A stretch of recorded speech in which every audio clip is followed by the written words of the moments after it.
사흘째 되던 날 갈릴리 가나에 혼례가 있어 예수의 어머니도 거기 계시고 예수와 그 제자들도 혼례에 청함을 받았더니 포도주가 떨어진지라.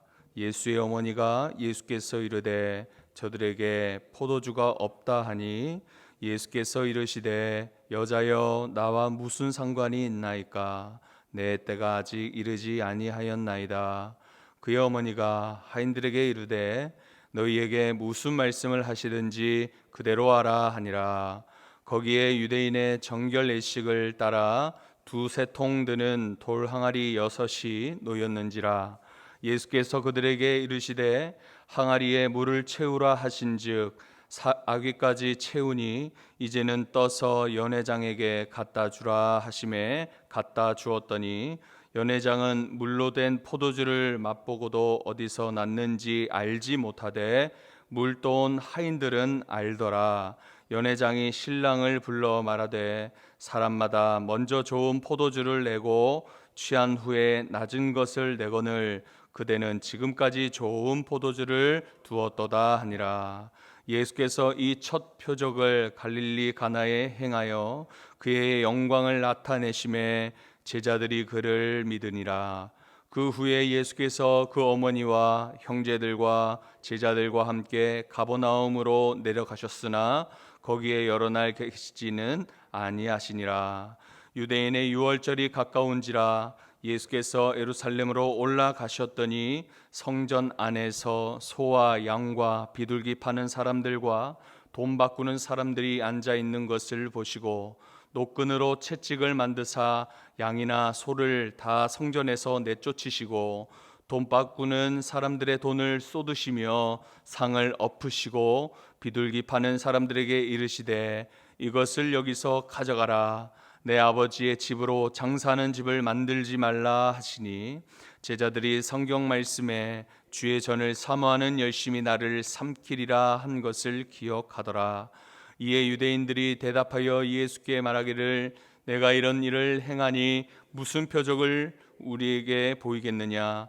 예수께서 대답하여 이르시되 너희가 이 성전을 헐라 내가 사흘 동안에 일으키리라.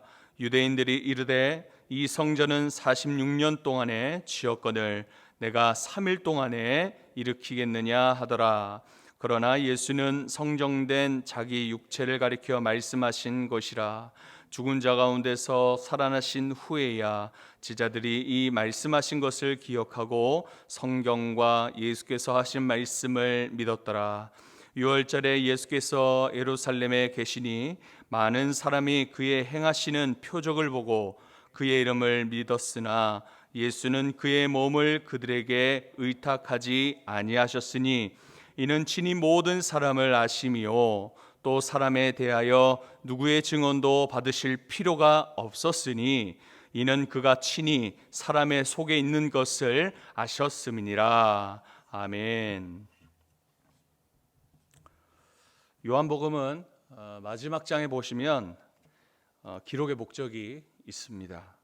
20장 31절에 보면 불신자들을 전도하기 위한 복음서이기도 하지만 더불어서 제자들에게 하신 이 예수님의 마지막 설교의 내용과 그리고 예수님의 중보기도 내용 13장에서 17장까지의 이 내용들을 보면은 박해를 받을 제자들을 향한 말씀을 보면은 믿는 신자들의 신앙을 강화하기 위하여 쓰여진 복음서다. 그러니까 두 대상을 향해서 쓴 그런 복음서다라는 것을 알 수 있습니다.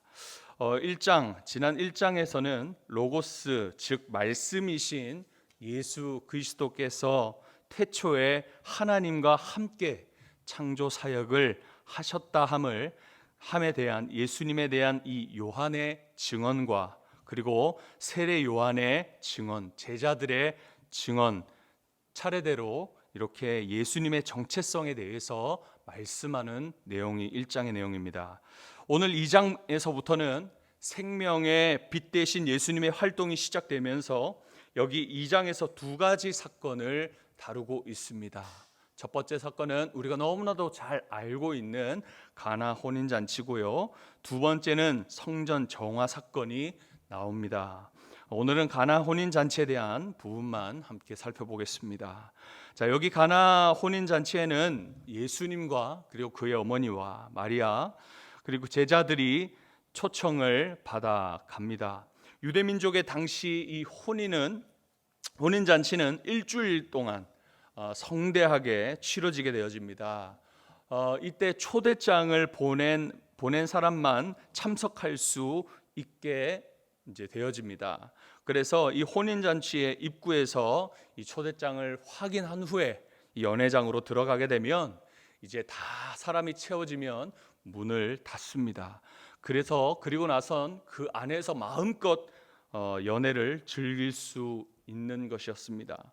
유대적 통념상 혼인 잔치에서 포도주가 떨어지는 것은 굉장히 크나큰 흠이 되는 것이었기 때문에 처음에 좋은 포도주를 꺼내 주었다가 나중에 손님들이 취하면 이 포도주가 떨어지면 안 되니까 질이 좀 떨어지는 포도주를 그렇게 꺼내 오기도 했다고 그렇게 연구가 되어졌습니다.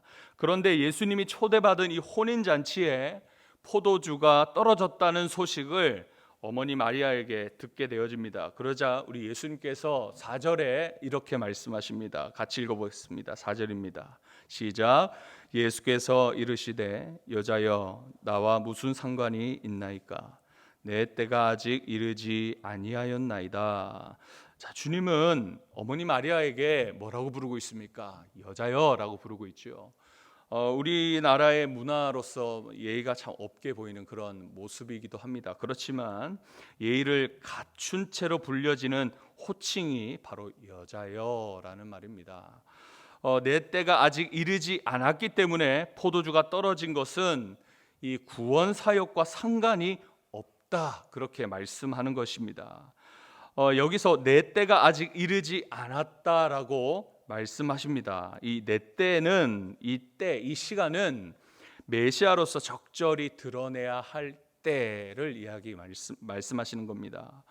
예수님의 이 거절에도 불구하고 마리아는 하인들에게 믿음의 고백, 믿음의 지시를 던집니다.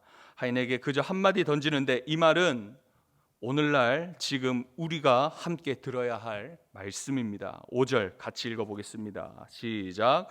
그 어머니가 하인들에게 이르되 너희에게 무슨 말씀을 하시든지 그대로 하라 하니라. 주님은 능히 못할 일이 없다라는 믿음의 고백을 한 것입니다. 그래서 온전히 내어 맡기는 고백을 하고 있습니다.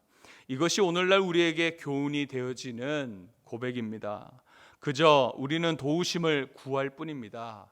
그리고 주님이 무슨 말씀을 하든지 그대로 하라는 말씀처럼 우리도 그렇게 주님의 어떤 말씀이든지 믿음으로 반응하며 순종해야 하는 것입니다. 잔치집에 유대인의 정결 의식에 따라서 두세 통 드는 돌 항아리 6개가 있습니다. 정결 예식은 유대인들이 식사하기 전에 손을 씻는 것과 그리고 이제 밖에서 들어오면 그때는 샌들 같은 끈이 달린 그런 신발이었기 때문에 그 모래 위에 땅을 이렇게 지나다 보면 굉장히 발이 더러워집니다. 그래서 이 발을 씻기 위해서 또한 그릇 등 이렇게 씻기 위한 그런 종교적인 정결을 위해 씻는 의식을 말하는데 그때 이 돌 항아리에 물을 담아서 그 물로 씻는 것입니다. 예수님은 이 하인들에게 그 돌 항아리에 물을 채우라고 말씀하십니다. 하인들은 예수님의 명령대로 물을 채우기 시작합니다.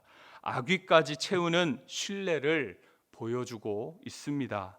하인은 최선을 다해서 믿음의 순종으로 물을 떠오기만 하면 되는 것입니다. 그리고 예수님은 하인이 떠온 물을 포도주로 변화시켜 주십니다. 최선을 다해서 우리 종들은 최선을 다해서 준비하면 되는 것입니다. 만약 이 종들이 물을 떠온 만큼 주님은 그것을 포도주로 바꾸실 것인데 이것을 볼 때 우리는 하인들처럼 항아리에 이 아귀까지 물을 채워오는 믿음의 헌신이 필요하다라는 것을 또한 알 수 있습니다. 이 하인들이 주님께서 이 돌 항아리에 물을 채우라고 했을 때에 하인들이 한 중간 정도만 물을 떠왔으면, 그러면 중간 정도까지만 하나님께서는 포도주를 바꿔주셨을 것입니다. 믿음대로 행하시는 겁니다. 변화는 하나님이 하십니다. 열매는 하나님이 책임지실 것인 것을 믿고 정한 기한까지, 정한 양만큼 최선을 다해서 아귀까지 끝까지 채워서, 물을 채워서 최선을 다해 믿음으로 나아가시는 그런 우리 성도님들 되시길 바랍니다. 예수님은 이제 이 물을 떠서 연회장에게 갖다 주라고 합니다. 여기서 이 연회장의 역할은 그 집안의 어떤 주인이 아닙니다. 그냥 이 남편의 그 혼인에 대해서 이 전체 이 혼인 잔치를 통제하는 그런 역할인 것입니다. 이 연회장에 갖다 주니 하인들이 그렇게 바로 순종합니다. 연회장이 그 포도주 맛을 보고 어디서 났는지 모르지만 하인들은 이것에 대한 출처를 안다라는 것을 여기 성경에서는 말씀하고 있습니다. 자, 여기서 연회장은 포도주의 출처를 모르나 하인들은 안다라는 것은 이 오직 믿음으로 안다라는 것을 강조하고 있는 것입니다. 하인들이 떠간 이 포도주를 마셔본 연회장은 이 신랑을 불러내서 극찬을 하고 있습니다. 10절 말씀, 말하되 사람마다 먼저 좋은 포도주를 내고 취한 후에 낮은 것을 내거늘 그대는 지금까지 좋은 포도주를 두었도다 하니라 라고 말하고 있습니다. 예수님께서 제공하신 이 최고급 포도주로 혼인 연회장의 기쁨으로 가득 차게 되어졌습니다. 예수님은 물이 포도주로 변하게 하시는 이 첫 표적으로 인해서 하나님의 나라를 드러내셨던 것입니다. 몇 사람의 믿음의 순종을 통하여서 혼인잔치에 참여한 모든 사람에게 어떻게 되었습니까? 그 결과 어떻게 되었습니까? 기쁨이 충만한 은혜가 그곳 가운데 가득했다라는 것입니다. 오늘 우리의 믿음의 순종을 통해서 저뿐만 아니라, 우리뿐만 아니라, 순종했던 사람뿐만 아니라 함께 그곳에서 주님의 주시는 기쁨과 은혜를 경험하게 될 것입니다. 그 순종으로 하나님의 나라를 경험하는 축복이 그 순종하는 종들 가운데 특별한 은혜가 있을 것입니다. 5절, 어머니 마리아가 하인들에게 지시했던 이 말 우리가 흘려 듣지 않았으면 좋겠습니다. 너희에게 무슨 말씀을 하시든지 그대로 하라. 주님은 이제 여러분에게 말씀하실 것입니다. 지시하실 것입니다. 무슨 말씀이든지 믿음으로 순종하셔서 주님의 구원의 사역에 동참하고 하나님의 영광을 함께 알아가는, 감사하는 주의 자녀들 되시기를 축복합니다. 기도하겠습니다. 하나님 아버지, 감사합니다. 주님 지시하신 물을 가지고 믿음으로 순종하여 돌 항아리의 아귀까지 또 오는 그런 최선을 다하는 우리들 되게 하여 주시고, 그 물은 최상급 포도주로 변하게 하시는 분은 바로 우리 주님이심을 깨닫게 하여 주시옵소서. 그러므로 우리가 그 물이 무거워도 힘들어도 믿겨지지 않아도 끝까지 주님 말씀하신 어떠한 무슨 말씀이든 지시하신 대로, 명령하신 대로 믿음으로 끝까지 그 일을 감당할 수 있는 힘을 우리에게 허락해 주시고, 그것까지도 우리 힘으로 하지 않게 하시고 주님의 능력으로 할 수 있는 겸손함을 허락해 주옵소서. 물을 다 기를 때까지 믿음으로 끝까지 행하게 하여 주옵소서. 도중에 포기하지 않게 하시고 끝까지 행하여서 주님의 영광을 보고 그들은 모르나 우리는 알 수 있는 특별한 은혜를 허락해 주옵소서. 우리의 생명 되시고 빛 되신 주님 감사드리며 예수님 이름으로 기도드립니다. 아멘.